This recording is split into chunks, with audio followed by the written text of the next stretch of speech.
All right, today I'm going to show you how to slice a pizza using a pizza slicer.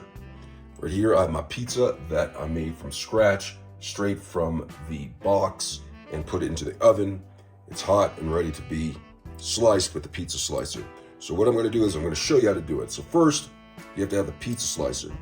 And it's important not to touch the blades of the pizza slicer because sharp things can be sharp. Let's get started. So I'm going to take the pizza slicer and I'm going to press on the edge of the crustation, like this, like that. Press down, and then I'm going to go across and see the motion that I'm doing. It's a rocky motion. I came across like that, and you see the pizza slicer. Now you may want to try some of the pizza slicer grease that's on here, but I do not recommend that.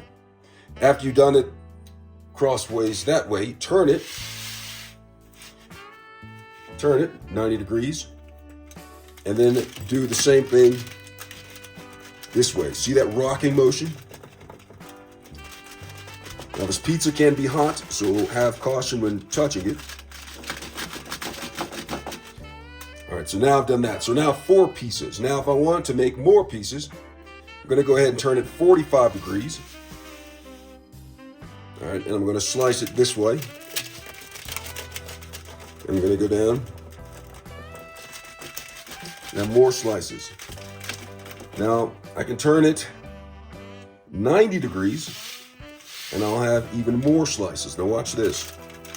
I'll take that.